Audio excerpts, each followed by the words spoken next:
702.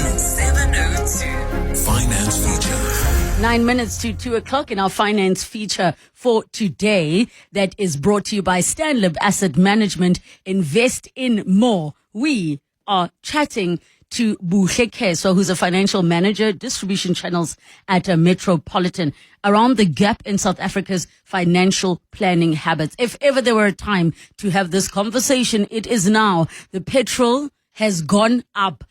Yo, siyagowi sha.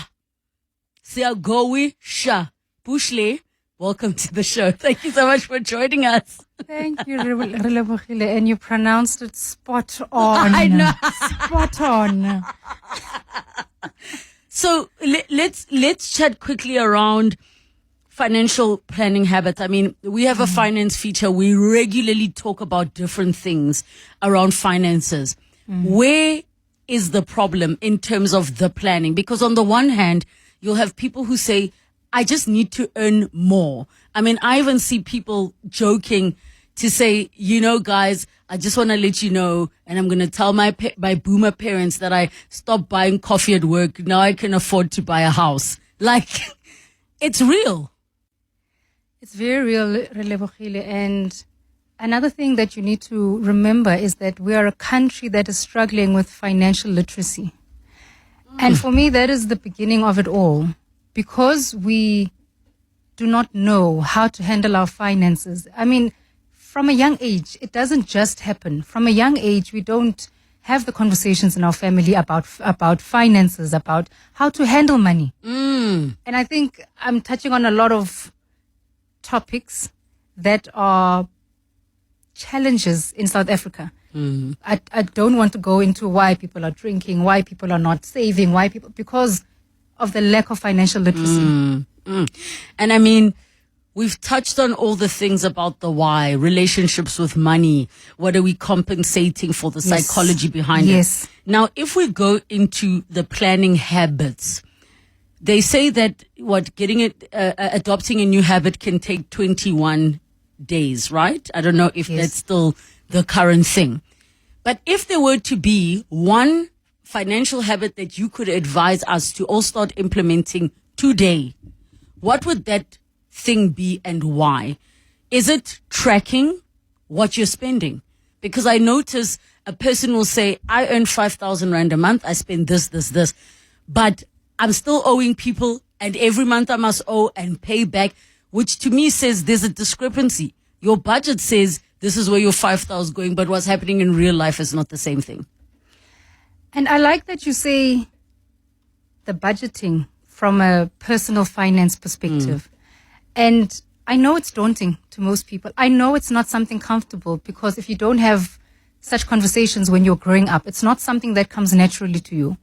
But what I can say to people is I've actually seen that most banks on their apps, they actually have a budgeting thing where even now, if I can go onto my banking app, I know that they've even segmented it to groceries, to entertainment, to whatnot. So as a starting point, I would say just look at that and just be intentional at saying, okay, but also, you can't plan for what you don't know. If you don't know where you are planning to go for yourself, for your family, for the next generation, then you will not see the need to start today.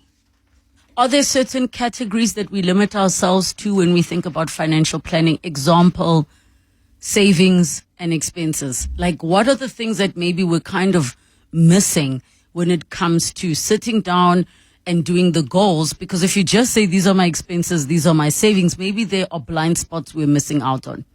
There are a lot of blind spots. And yes, we can do today's financial planning to say, okay, for this month, this is what I need to do.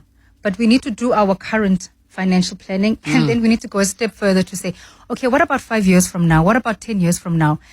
And I just like the viewers to understand that you don't have to start big. You don't have to start with 1,000, 5,000, 10,000 Rand. It's the little 100 Rand, the 50 Rand that you're intentional about growing that's going to get you there tomorrow. Because I think with everything that's going on now, fuel prices, food prices going up, all of that is going to need you, which is one of the pots, the emergency fund. That if you live just within your means, when things like this happen and your petrol cost has escalated, then what do we do? What do we say about the fact that as South Africans, we have 48% of adults that have funeral cover compared to the 33% of those that have savings? Again, Relebogile, unfortunately, it comes back to financial literacy. But furthermore, when we talk about the funeral versus life cover, there are also a few aspects that we need to look at. We have the fact that because we don't plan for the future, we try and cover the sudden death instances that happen with the funeral cover. And then we do not focus then on the long-term savings.